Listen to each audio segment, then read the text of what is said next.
मैं सर्वशक्तिमान परमात्मा के अस्तित्व को मानने से इनकार करता हूं।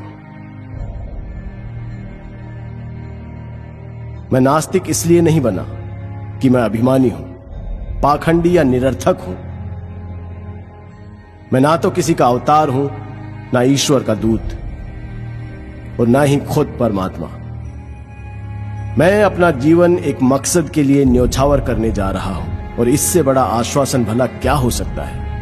ईश्वर में विश्वास रखने वाला एक हिंदू पुनर्जन्म में एक राजा बनने की आशा कर सकता है। एक मुसलमान या एक ईसाई को स्वर्ग में भोग विलास पाने की इच्छा हो सकती है। उसे अपने कष्ट और कुर्बानियों के बदले पुरस्कृत होने की कामना हो सकती है। लेकिन मुझे क्या आशा करनी चाहिए? मैं जानता हूं कि जिस पल रस्सी का फंदा मेरे गले में लगेगा और मेरे पैरों के नीचे से तख्ता हटेगा, वो मेरा अंतिम क्षण होगा। किसी स्वार्थ भावना के बिना, यहां या यहां के बाद किसी पुरस्कार की इच्छा किए बिना, मैंने अनासक्त भाव से अपने जीवन को आजादी के नाम कर दिया है। हमारे पूर्वजों को जरूर किसी सर्वशक्तिमान में आस्था रही होगी कि उस विश्वास के सच या उस परमात्मा के अस्तित्व को जो भी चुनौती देता है, उसे काफिर या पाखंडी कहा जाता है।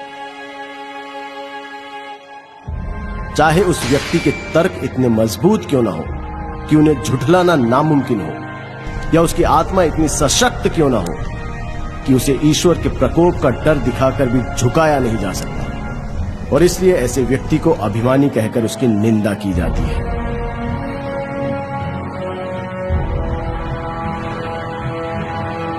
मैं घमंड की वजह से नास्तिक नहीं बना।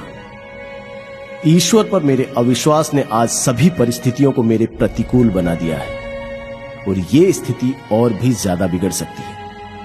जरा सा अध्यात्म इस स्थिति को काव्यात्मक मोड़ दे सकता है, लेकिन अपने अंत से मिलने के लिए मैं कोई तर्क नहीं देना चाहता। मैं यथार्थवादी व्यक्ति हूं। अपने व्यवहार पर मैं सिर्फ तर्कशील होकर विजय पाना चाहता हूं। भले ही मैं हमेशा इन कोशिशों में कामयाब नहीं रहा हूं, लेकिन ये मनुष्य का कर्तव्य है कि वो कोशिश करता रहे, क्योंकि सफलता तो संयोग और हालात पर ही निर्भर करती है। आगे बढ़ते रहने वाले प्रत्येक व्यक्ति के लिए जरूरी है कि वो पुरानी आस्था के सभी सिद्धांतों में दोष ढूंढे। उसे एक एक कर पुरानी मान्यताओं को चुनौती देनी चाहिए। उसे सभी बारीकियों को परखना और समझना चाहिए। अगर कठोर तर्क वितर्क के बाद वो किसी धारणा तक पहुंचता है, तो उसके विश्वास को सराहना चाहिए। उसके तर्कों को गलत या झूठा भी समझा जा सकता है, पर संभव है कि उसे सही ठहराया जाएगा, क्योंकि तर्क ही जीवन का मार्गदर्शक है। लेकिन विश्वास, बल्कि मुझे कहना चाहिए कि अंधविश्वास बहुत घातक है। वो एक व्यक्ति की सोच समझ की शक्ति को मिटा देता है और उसे सुधार विरोधी बना देता है। जो भी व्यक्ति खुद को यथार्थवादी कहने का दावा करता है, उसे पुरानी मान्यताओं के सच को चुनौती देनी होगी, और यदि आस्था तर्क के प्रहार को सहन न कर पाए तो वो बिखर जाती है। यहां अंग्रेजों का शासन इसलिए नहीं है क्योंकि ईश्वर ऐसा चाहता है, बल्कि इसलिए है क्योंकि उनके पास ताकत है और हम में उसका विरोध करने का साहस नहीं है। अंग्रेज ईश्वर की मदद से हमें काबू में नहीं रख रहे हैं, बल्कि वो बंदूकों, गोलियों, पुलिस और सेना के सहारे ऐसा कर रहे हैं, और सबसे ज्यादा हमारी बेपरवाही की वजह से। मेरे एक दोस्त ने मुझसे प्रार्थना करने को कहा।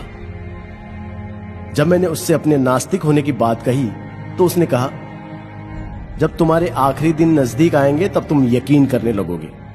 मैंने कहा, नहीं मेरे प्यारे मित्र, ऐसा कभी नहीं होगा। मैं इसे अपने लिए अपमानजनक और नैतिक पतन की वजह समझता हूं। ऐसी स्वार्थी वजहों से मैं कभी प्रार्थना नहीं करूंगा।